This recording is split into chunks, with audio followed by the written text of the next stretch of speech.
Well, welcome to Focus Today. I'm your host, Perry Atkinson. Well, I don't know anything that touches you any deeper than when a child gets sick. And in this case, even with cancer. It's one of those realities in our culture, in our world, and we have a very special guest today. I'm delighted to have with us Paul Stepusin. He's actually a public accountant, but recently has written a book entitled Rare, and it's My Daughter's Faithful Journey Through Cancer. And there's a picture of it there on the screen for those watching on theDove TV. You may want to check it out at the bookstores. And since his accounting career, now he's focusing on speaking on faith and loss and God's grace. And so, Paul, nice to have you with us, my friend. Well, thanks, Perry. Thanks for the introduction. It was beautiful. Yeah. You know, I don't know anything that touches us more deeply as when children become ill. And this whole issue of cancer personally has got me my brain on tilt, because I don't know why we're not calling it epidemic, but we don't seem to be calling it that. But what's your story? What's your journey, and what happened? Well, it started, you know, again, I would say we're just a typical family with 3 children, and our daughter was going away to college, and so she went to a summer program, and everything went fine. And the week she had off, her mother thought she should just do, you know, routine checkups. So it wasn't that she was feeling sick or anything. And in one of the routine checkups, they found cancer.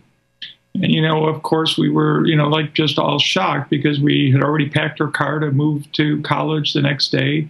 And, you know, it took them about a month to completely diagnose the type of cancer, hence the word rare. It's rhabdomyosarcoma, and there's only about 350 documented cases a year. So it's not a cancer that, you know, there's a lot of documentation out there.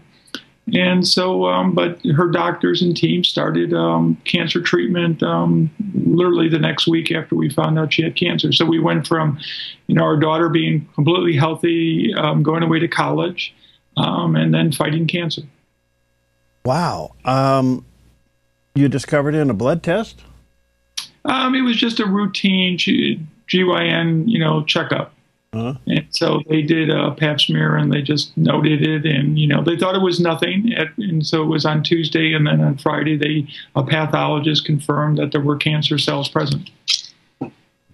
Wow. And so there set the course of treatments, and she didn't go away to college, and so you're now in a whole new routine. Lead us through the story.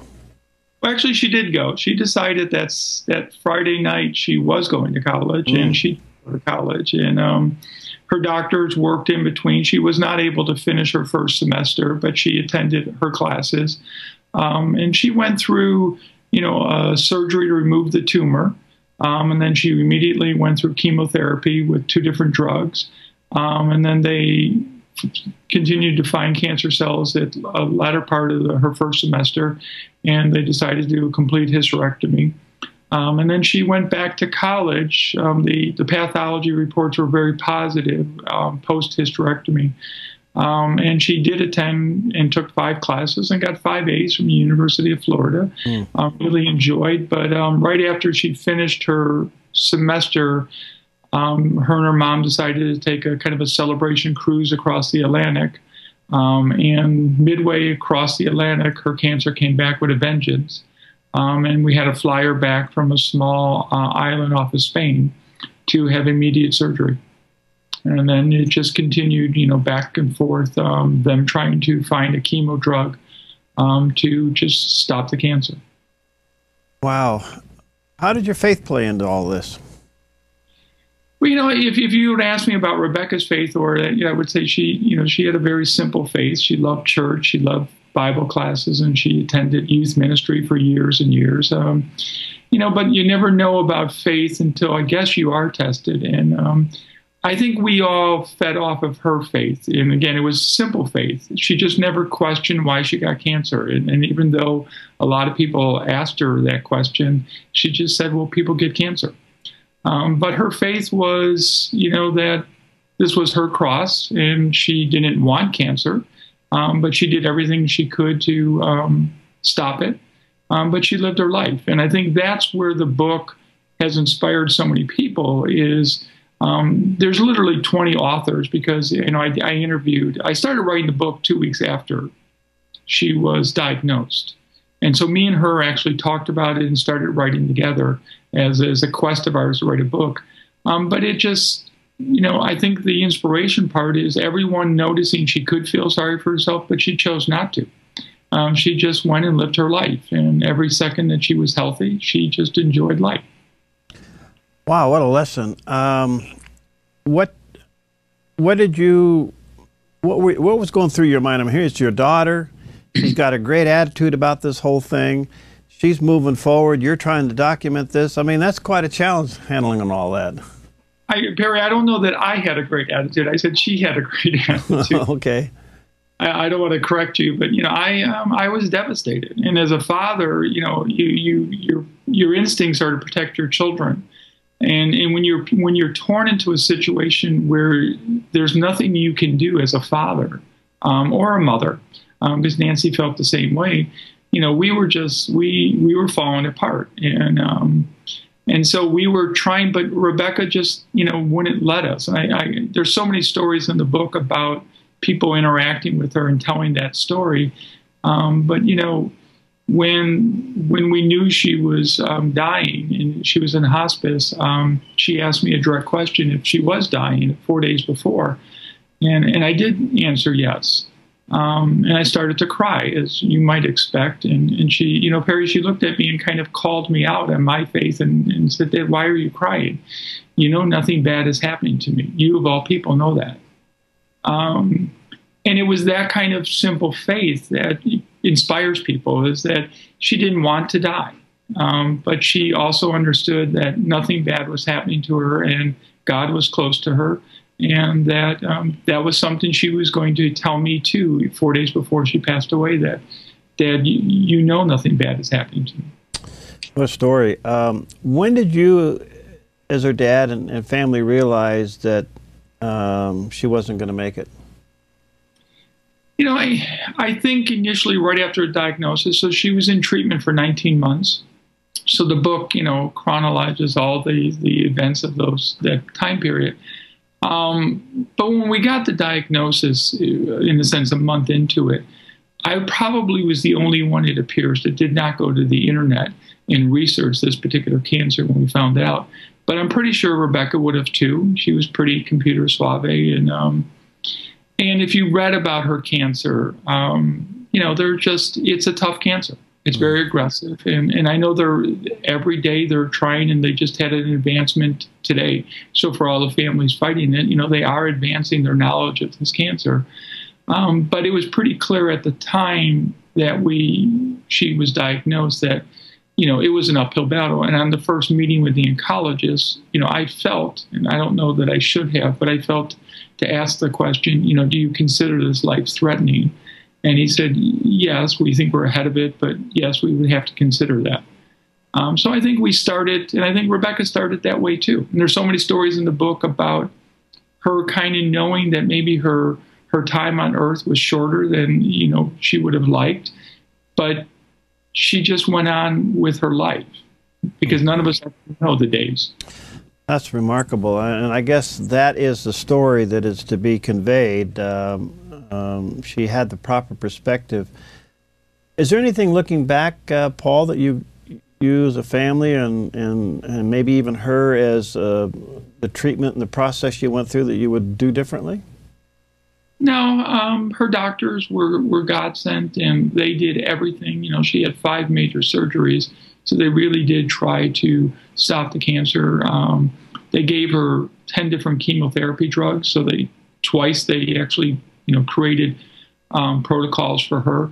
So, you know, no stone was unturned. And when in about 3 months before she passed away, they had kind of run their course about every normal chemotherapy program. And the doctor asked me if, you know, there were some experimental programs in other countries.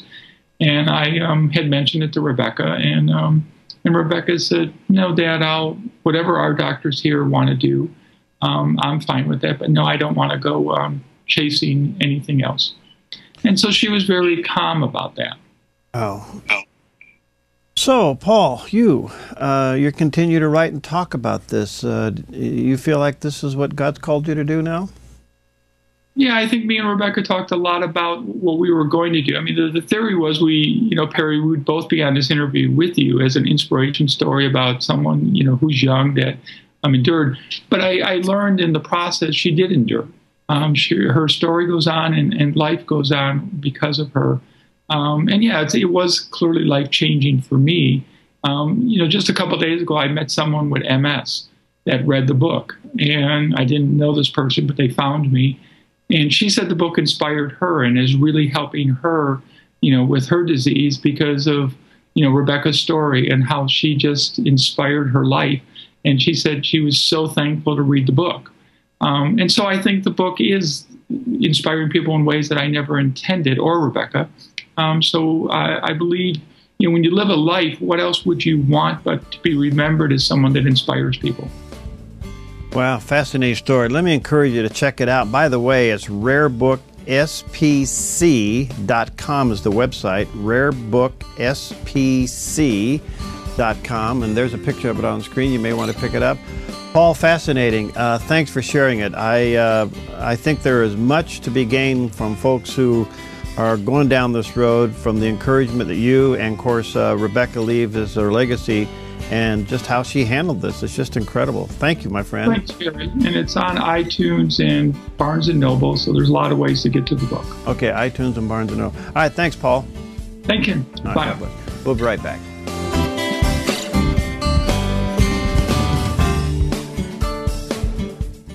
Hi, I'm Paulina, and I work at theDove TV.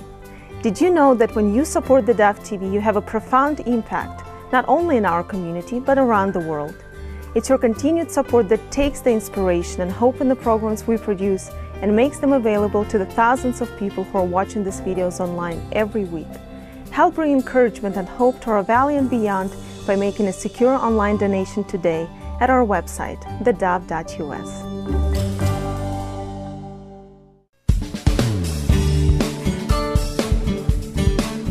Well, welcome back. One of the great events that happens here in Southern Oregon is the Chamber Business Conference they put on every year, and I am delighted to have with us today David Figurate. He is worked with Umpqua Bank, and he's one of our Chamber ambassadors, and he's here to share with us today about the Leadership Convention coming up. David, good to see you. Thank you very much. And the dates are? The 14th through the 16th of August. Okay. Coming up pretty quick. Pretty quick, in about a week or so. And just do a wonderful job putting this together. Tell us about it. What's your goal here? Our goal is to, of course, get people involved in the Chamber, know about what the Chamber does, but overall it's an annual event that goes on that's around the state in different cities. Last year I believe it was in Springfield, and next year it's in Lincoln City. But this year it's our time to shine, and it should be a lot of fun. But it's a way for us to let the local area know basically what's going on in our area. But it's the ambassadors and greeters in our specific town that's putting it on. That's wonderful. All right, some of the topics. Now, this all starts, you got a variety of venues, right? Definitely. All right, give us a list of where all this is going to happen. Well, mostly it's going to be at the Inn at the Commons. Okay. That's where the keynote speakers are going to be. That's where most of the meet and greet, that type of stuff. But we also have Roxanne, which on Thursday night is going to be the meet and greet, okay. Which is going to be a great event. There's about 200 of your best buddies that are going to be out there. Yeah. You also have some of the tours that we have set up, Southern Oregon Brewery, Two Hawk, what was one of the other ones? The Artisan Corridor, which includes Row Creamery, Ledger David, and Lily Bell. Just a great three right in that same block there. Right. Also with Roxanne Winery is also going to be one of the tours that's going on. Harry and David is putting on a tour as well. So we have a lot of things going on throughout the valley. Throughout that time. Tell us about some of your speakers and the topics. Well, 3 keynote speakers. We have from Umpqua Bank, Ray Davis. He's going to be talking about basically leading through uncertainty, which is the title of his book. He also has another book, Leading Through Growth, or For Growth. He's just a phenomenal leader as well. I've only been part of the Umpqua family for just over about 3 or 4 months, but just to see the unique culture and the way that he leads. You even have a phone in each of our stores that you can pick up the phone and talk to him personally. It's just a different way a CEO kind of comes at it. We're really proud to have him there, not just because I'm working for him, but just a great opportunity. Robin Thompson out of Klamath Falls, she's going to be speaking about the power of giving time, energy, and money. She does a lot of speaking throughout the United States, and she'll be a great opportunity there. Local Dr. Larry Helms is also speaking. There's no right way to do the wrong thing. That's always a fun title. A lot of different opportunities there to get some great information. The history of the convention has been a lot of people getting together, celebrating the year, that type of thing. Right. We're kind of changing it up a little bit. We're going to celebrate, no doubt, but we also have leadership opportunities. So there's going to be a breakout panel, if you will. We have the CEO of Harry and David, Craig Johnson, going to be there. Dennis Richardson, currently the candidate for governor, he's going to be there. Brian McQuaid, he's retired from Umpqua Dairy, and he'll be there. Brad Hicks will moderate that panel. So a lot of opportunity for leadership, getting information from people that have basically made it and done it. Well, it's a great opportunity if you're in business, not only to mingle with those who are your colleagues in business, but also to learn a lot. How do they sign up, David? What do they do? Well, that'll be online, or in person. We do have some registration forms, but medfordchamber.com is where you would go. We also have a Facebook, and there's information on our Facebook for the ambassadors. It's under the 2014 Oregon Chamber Leadership Convention. That's where you'll find the Facebook.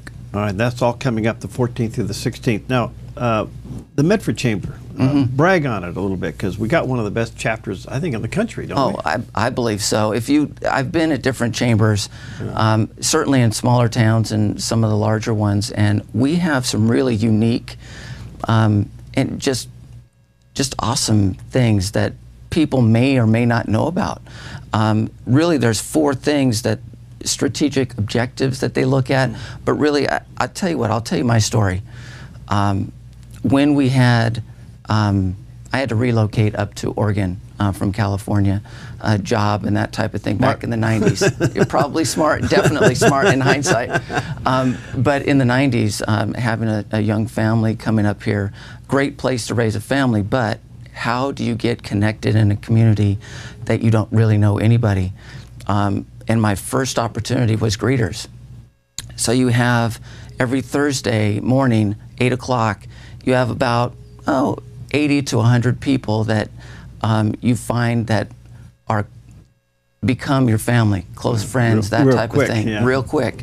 And so that's a lot of connection there. You also have, and that's a bigger format, if you will. A smaller format would be like Connect for Lunch, and I did that for a time as well, where you have 3 other people that go to lunch, and the chamber sets up where it is, they put it on your schedule for you, they contact the other people, so you're not coordinating anything except show up and have an hour dedicated, intimate time with 3 other people. And I can't think of a better way to really connect with people in a town. Well, I know that the Medford Chamber it is. I mean, we're going to brag on it for a little bit. It's one of the best in the country. It's one of the best organizations you can belong to. If you're in any types of business, you want to be a chamber member and support what they do, because they support the community and the resources they provide. Brad and the team down there do a wonderful job. What's coming up next? After this, what's some of the things coming up? Do you know? Well, we have the annual dinner that's coming up. Of course, the opportunity to basically reward and recognize people that have done great things in our community. One of those things, of course, is the annual dinner, and that's September 11th. So there's tickets available. Certainly get out there. In 2010, I was the new member of the year. What a great honor. As like with anything, you put into something and you're going to get out. And this is no different. The more you put in, the more you get out. Well, we've had the honor of receiving one of the small business awards there, so we're very good. Well, I just want to say again, check this out. It's coming up August 14th through the 16th, and the fact that the Medford Chamber is now hosting this, and the quality of people that they're bringing in, and the connectability that you're going to have is just really a great time and a great opportunity. So they can go to the medfordchamber.org.com and push on the buttons there for the Leading the Way, the 2014 Leadership Convention, and get registered. Anything we're missing? I think we're good, yeah. All right, I tell you, it's great, and provides just an excellent opportunity, so check it out. Well, David, thank you, my friend. Keep up the good work, and let's stay in touch, huh? Give our best to Brad and the crowd down there. We will, and they're all doing a great job. We really appreciate all the hard work everybody's putting together for this, and come out and see us. All right, medfordchamber.com. Get registered and go to it. We'll be right back. Thank you.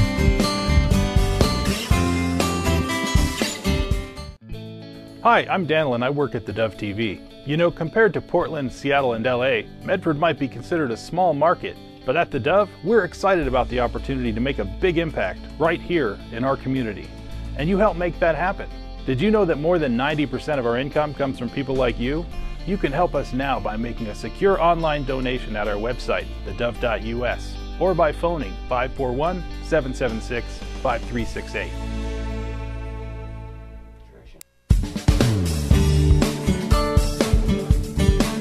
Welcome back. Hey, I'm delighted to have back with us today Dr. Lawrence Gelman. We've had him on several times. He's authored a book that is really fascinating. It's called Fall from Grace. You may want to check it out at the bookstores. Well, actually, not at the bookstores. We'll tell you how to get a copy of it. It is a huge book and well documented, and he has done his homework. Dr. Gelman is a Texas-based physician, hospital administrator. He's a conservative activist. You see him on some of the big shows, but he's made it to the big time because he's on theDove. And he actually hosts his own radio show now and then, so he's a pretty busy guy. But today I wanted to have him back because our last couple of conversations, he made reference to some of the cases that the Supreme Court made decisions in, some of which perhaps have weakened the Constitution, and we want to talk about that. Dr. Gelman, nice to see you again, my friend. Nice being back. Yeah, good to see you. Well, I'm not sure where we start this because you made the comment the last time we were together. You think that some of the earlier Supreme Court decisions have weakened our Constitution. Give us an example of one of those. Well, you have the you can look at the one they just had, Sebelius versus Small Business Association of America, where they legalized the Affordable Care Act. I think there are many Supreme Court decisions which have essentially undermined the Constitution. So it goes all the way back to the first major Supreme Court decision, in which the Supreme Court took it upon itself to be the interpreter of the Constitution, and that was the Marbury versus Madison decision. Before we go into that, I think we have to look at underlying motivation. Remember that the Supreme Court is part of the central government, and the central government in all throughout history has done only one thing only, and that is to increase its own power. Mm-hmm. And so that's due to the political mind. It's the psychology of human beings. People go into politics, go into government, have a certain psychology, and there's one thing that ties them all together, and that psychology is they want to control the lives of other people. The Constitution was written specifically to prevent the government from controlling the lives of other people. Therefore, you had conflict between the psychology of the politician and bureaucrat and the Constitution.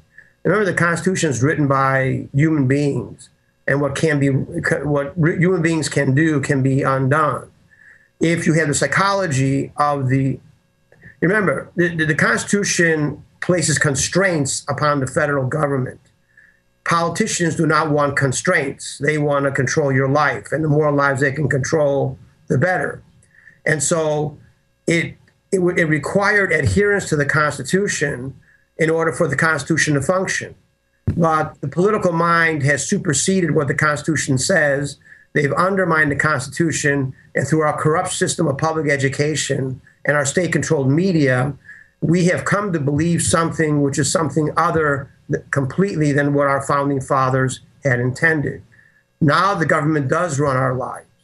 Your program, what I do every day, this office, the hospital, everything, driving your car, everything now is under the control of the United States government. There is nothing that an individual in the United States can do that is not somehow controlled by the United States government. That's not the way it was supposed to be. And the Supreme Court has become the sword that has severed the Constitution from the American people. And the way it does that is in every one of its decisions, and it really doesn't matter if the decision favors so-called conservatives or liberals. In other words, the Heller decision, which the Supreme Court said that the people of Washington, D.C. have the right to bear arms, and conservatives consider that a victory. Or this last decision, this Hobby Lobby decision, which went in the favor of so-called conservatives, is considered a victory for conservatives, is really a loss. And that is really the ironic thing. It's a loss because once you accept the Supreme Court as the final interpreter of the Constitution and determining what's constitutional, you've already lost, because the Supreme Court has no such authority. So therefore, once you accept the Supreme Court in decisions, you accept their decisions that you like, then you're constrained to accept the decisions that you don't like. And even the ones where it's in our supposing in our favor, whether the Heller decision or any other decision which appears to be in our favor, it really isn't, because every decision, even this last one with the Hobby Lobby, ultimately puts the final power in the hands of the government. And when you do that, you have lost your constitutional basis of the nation. Wow, boy, there's so much in there. I've never heard anybody tie in the psychology that you just did. In addition to that, do you think that the Supreme Court is taking cases they should never take? In other words, they're making decisions on issues that they shouldn't even be bothered with. Absolutely. First of all, the Supreme Court is the powers of the Supreme Court is in Article 3. Article 3 is the shortest article as regards the central government functioning, legislative, executive, judicial branch. It is the one with the least power. It meant to be the one with the least power. And now, the Supreme Court has no say in legislation. The Supreme Court has no say in the amendment process by the Constitution. Therefore, the idea that they can interpret the Constitution is completely bogus. The Supreme Court only is to function in issues between states and between the United States as a nation and foreign entities. And that is the only authority it has. The only other authority it has is in cases of crimes of national effect. For example, treason, which is a national crime. Counterfeiting is a national crime. Piracy is on the open seas, so that's not tied to any particular state. Supreme Court has no power whatsoever within a state. So if a state wants to pass a legislation, and the legislation is only internal to the state, and the legislation does not affect the rights as delineated in the Bill of Rights, then the central government has no authority whatsoever under any circumstances, including the federal government, including the Supreme Court. So if a state says that they're going to prevent the abortion of the undelivered infant by law, the federal courts have no authority whatsoever to have any effect on that law whatsoever, as long as the law is confined to the state within the borders of the state. In fact, 99% of the cases the Supreme Court deals with, which are really arcane for the most part, and I've sat in on a number of Supreme Court sessions, is well outside the authority of the federal government and the Supreme Court. Essentially, we no longer, a nation can consist of more than one country and more than one group. Our nation is under a single ideology, and we are not a country. We are a nation. We are a nation of a confederation of independent states that have voluntarily come together under the Constitution and have agreed voluntarily to accept the tenets of the Constitution. That is our nation. The federal government is supposed to be involved in only national issues, not intrastate issues. But what do we have now? We don't even have states. We have provinces under a central government, and we are under the direct control of the central government. The federal income tax is completely unconstitutional. Almost every time you see a case being decided by a federal court on a state law, that is unconstitutional. But then again, they have the power. So they do it because they have the power, but having the power doesn't make it right. When did the Supreme Court declare themselves the final arbiter of the Constitution? In other words, if they inserted themselves to be the final arbiter of the Constitution, then the states maybe didn't even know they surrendered it. Well, they've been surrendering it slowly. Initially, the states, the Marbury versus Madison decision was the decision where the Supreme Court, Judge Marshall, took it upon himself to say the Supreme Court is the final interpreter of the Constitution. You have to understand that Marshall was a Federalist, like Alexander Hamilton was a Federalist. They were very interested in a very strong central government and very weak states. And to show you how things have changed, back in around 1800 or so, 1790, there was a case called the Chisholm versus Georgia case, in which a citizen from one state, I think it was one of the Carolinas, sued the government of Georgia. It's really not important why. And the Supreme Court came into that case at the behest of the plaintiff and stated that they have the authority, according to the Constitution, to be involved in a case, to make a decision in a case between a citizen of one state and the government of another state. And the states were so incensed that they passed the First Amendment beyond the Constitution, which is the 11th Amendment, which specifically prohibited the Supreme Court from doing that. And I'm going to read it to you real quick. The judicial power of the United States shall not be construed to extend to any suit in law or equity commenced or prosecuted against one of the United States by citizens of another state or by citizens or subject of any foreign state. The states were so incensed by the Supreme Court getting involved in an affair internal to the state that all the states passed the 11th Amendment. And there were only 2 amendments that were done in the lifetimes of our founding fathers. That was one of them.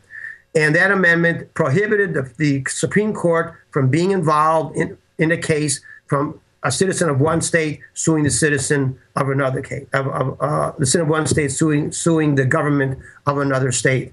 But things have definitely changed now. Now, in that decision, it was a completely contrived decision by Marshall. When Marshall was the Secretary of State under Washington, when Washington was leaving, when John Adams was leaving office, when he lost the election to Thomas Jefferson, the Federalists, because remember Thomas Jefferson was a Democrat Republican, Adams was a Federalist, and Marshall was a Federalist. So when Marshall was the Secretary of State for Adams, he was involved in trying to get as many Federalist judges on the bench before the new administration, to try to pack the court, so to speak. Nothing new. And so, but what happened was that then when he was made Supreme Court Justice and Marbury was denied his judgeship, and so he filed a case saying that the government was responsible, was obligated to grant his judgeship. And the case went to the Supreme Court because James Madison said, "The heck with you, we're not doing that. We don't have to do that. We don't agree with you being a judge or these other guys. You're a Federalist and we don't agree with you guys." So they went to the Supreme Court. Interestingly enough, now remember that Marshall was trying to pack the court with Federalists when he was in the Federalist administration under John Adams, Supreme Court Justice. He's still trying to achieve the same thing. So what he said was that the authority that was given by the Judiciary Act of 1789, that the authority given to the courts in order to do a writ of mandamus, which requires an entity to obey a court's order, was outside of constitutional stipulations and therefore unconstitutional, because the Congress passed that law of the Judiciary Act in 1789, which was unconstitutional, and the Supreme Court said it was unconstitutional. Marshall said, well, clearly the Congress made a law that was unconstitutional. The unconstitutional nature of that law, therefore, clearly the Supreme Court must be in charge of interpreting the Constitution, because the Congress seems to be incapable of doing so, and of course the president as well. And so Marshall took it upon himself to say, we're the only ones qualified to interpret the Constitution. But it's all bogus. It's all bogus. It's not at all what was said in the Judiciary Act. There were 30 sections in the Judiciary Act. He picked out one little bit of it that he did not agree with, though there's nothing wrong with it, but only as a ploy in order to justify the Supreme Court taking over control over the interpretation of the Constitution. Wow. And so you have a number of Supreme Court decisions after that, and all of those, and every major Supreme Court decision, regardless whether conservatives agree or disagree with the opinion, and in fact, I only found one or two of all the ones I studied, more than 40 cases in which there was actually the Supreme Court adhered to constitutional principles.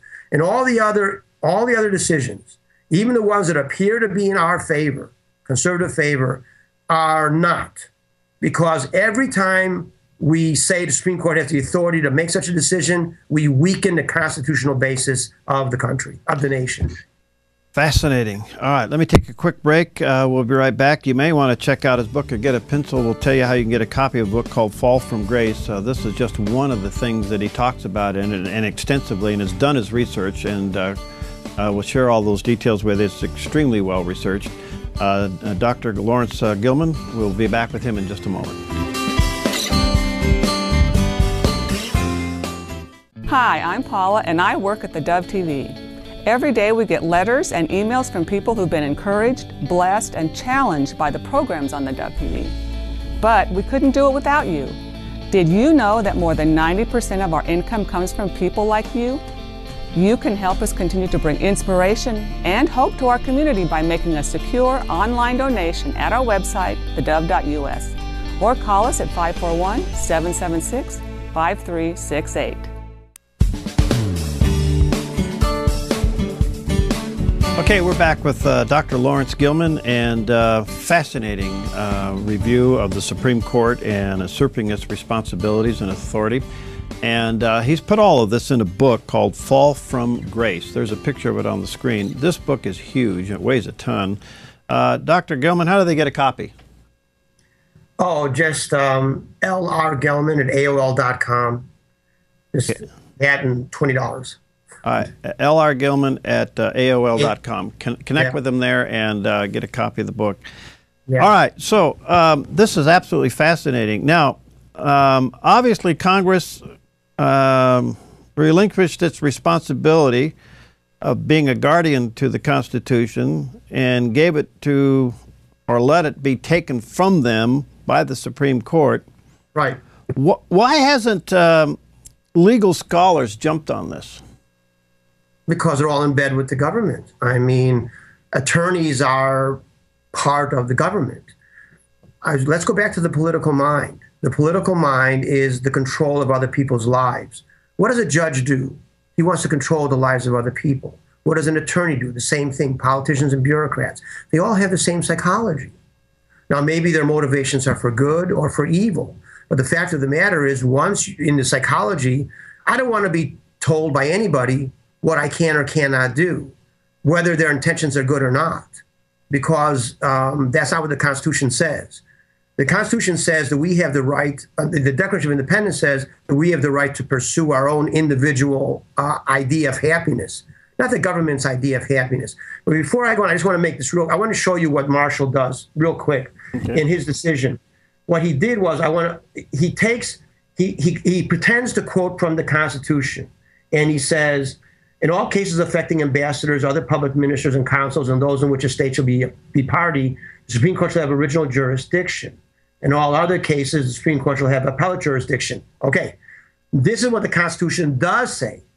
In all cases affecting ambassadors and other public ministers and councils, and those in which a state shall be a party, the Supreme Court shall have original jurisdiction. In all other cases before mentioned, the Supreme Court shall have appellate jurisdiction. You see what Marshall did? He left out the words before mentioned, because it makes it seem like what he wrote down in all other cases, they shall have appellate jurisdiction. No. It's in all other cases before mentioned. The before mentioned are the specific cases that the Supreme Court is allowed to be involved with. He changed the wording, pretending to quote from the Constitution. He took out those two words, making it appear that the Supreme Court has unlimited appellate authority, and it doesn't. Now let's take a look at the Supreme Court. When the Supreme Court is in the Constitution, it does not say how many members of the Supreme Court there ought to be. The Judiciary Act of 1789 made 5 members of the Supreme Court. The Supreme Court has ranged between 5 and 10 members, and Franklin Roosevelt tried to increase it to 15 in his bid to control the court. Now think of it for a second. What the Constitution specifically says, talks about tiebreakers. That's why in the Senate there's a tiebreaker, which is who is the vice president. And everything is structured so that in legislation, if there's a tie, there's a way to break the tie in order to pass the legislation. But the Supreme Court, nothing is set up like that. In the Supreme Court, they don't have any tiebreakers. Also, the number, unlike in the legislature, which the numbers are fixed, the numbers of the Supreme Court members are not fixed. It is, so it is impossible that our founding fathers would have allowed the interpretation of the Constitution to be decided in such a manner. Because in such a manner, you have these 5-4 decisions. That's impossible. Essentially, that gives the interpretive power of the Constitution to one person. Remember, the United States was founded in a rejection of the king as the sole authority of a state. You think the founding fathers, after having overthrown the aristocracy of Great Britain, would then set up a structure that will allow a single individual to decide what the Constitution says? The function of the Supreme Court is not to decide constitutionality. The legislative process is in control of the legislature and, to some degree, the president. The Supreme Court is out of it completely. The Supreme Court can only decide an issue based upon what the law says. For example, you have homicide, and there's some things which are legal homicide and some which are illegal homicide, and that's murder. Illegal homicide is murder. And the law says this is justifiable homicide, this is non-justifiable homicide. The Supreme Court cannot say, oh, that law is wrong, is not constitutional. No. The Supreme Court can't do that. All the Supreme Court can do is take the instance that occurred and decide whether within the law as it exists, whether it is inside or outside the law. The Supreme Court is not allowed to interpret the Constitution. It can only interpret a particular case based upon constitutional principles. Wow. So, what do we do? Well, I mean, you asked a question, but ultimately it's going to require force. There's nothing to be done. I mean, you know, George Washington, Thomas Jefferson, Benjamin Franklin could have gone and discussed and debated before the Parliament of England till they're blue in the face. Nothing would have happened. Ultimately, it's a question of force and authority. And why should we be surprised? What has the government done to us? Exactly the same thing. It's through force that they require us to do all these things, right? To pay a federal income tax, to pay a Social Security tax, to pay a Medicare tax, to be in a Medicare system. If you don't go along with the federal government, they use force against you. What happens to you if you don't pay your federal income tax? You go to prison, or they confiscate your property. So let's not say that this is a voluntarily functioning country. We do what we do because we're forced to do it. And the only way the government is going to change if they're forced to change. How are you going to force them to change? I don't know. I can't say that on the air. But the fact of the matter is that you can forget about political parties. You can forget about Congress. You can forget about anyone coming along and doing what needs to be done. We are so far down the path of perdition that there's no return. The only thing that can be done is that this government needs to be dissolved. There's two options. You either dissolve the government somehow, that's not going to happen on their own at least, or a state secedes. The states belong to the Confederation voluntarily. Secession is perfectly constitutional. In fact, when the Constitution was ratified, only 9 of the 12 or 13 states at the time even ratified it. It was just a majority. So there were states that didn't even belong to the central government, and they joined later once the Bill of Rights was incorporated. So it's a voluntary association, Abraham Lincoln notwithstanding, who was a gigantic fascist, by the way, and who was congratulated by Karl Marx. There's a letter from Karl Marx written to Abraham Lincoln congratulating him on his victory, and also Adolf Hitler was an admirer of Abraham Lincoln, because Adolf Hitler did what Abraham Lincoln did, which was force the Bavarian countries to become part of the German nation. And he agreed. So that's what Abraham Lincoln did. He, through force, through murder, through killing of civilians and children, and through imperialist policies, and he destroyed the South, killed hundreds of thousands of people for one reason only: to create a powerful central government. So that's what we got. Okay. So the only thing that we can do now is, as each state that doesn't want to belong to the Union should secede from the Union. That is really the best answer, and I think the only answer. And the question that I have for any able-bodied American is, what benefit do we derive from being part of the central, being under control of the central government, where we have our sons and daughters in Iraq and Afghanistan getting killed by our allies, where we were in Iraq and we overthrew a government, and now no Christian is safe in Iraq when they were perfectly safe under Saddam Hussein. And that's our fault. And all the things that we've been involved with, whether in the Middle East or any other parts of the world, where our sons and daughters are put at risk because of the harebrained schemes of our central government, whether that's Barack Obama or George Bush or Bill Clinton. It's bipartisan, okay? So what benefit do we derive from the federal government stealing all our money and then spending it in ways that we do not approve?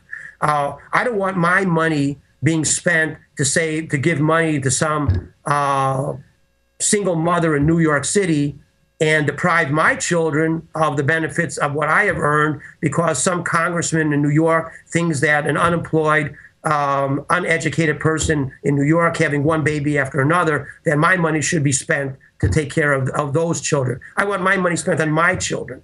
But the federal government is the one, every problem that we have, whether it's immigration, whether it's drug policy, whatever you want to say, every single problem that we have is created by government. Government is the great evil. Okay, that is government is as Mr. Payne said in his pamphlets. Government is the great evil, and all the best you can hope for is to create a lesser evil. Wow. All right, I'm out of time. Let me just say to our viewers and listeners, L.R. Gelman at AOL.com. L.R. Gelman at AOL.com is one way to get a hold of them. The phone number is 956-566-9328, and you can order a copy of the book for about $20. Dr. Gelman, thank you. Fascinating, because I think that we know something's wrong when the Supreme Court somehow became the final answer of everything. And at that point, they're king, we're nothing. You know? That's true. Yeah. Thanks, my friend. Thanks for your passion. Keep up the good work. Sure. Right. Okay, anytime. All right, God bless. We'll see you next time on Focus Today.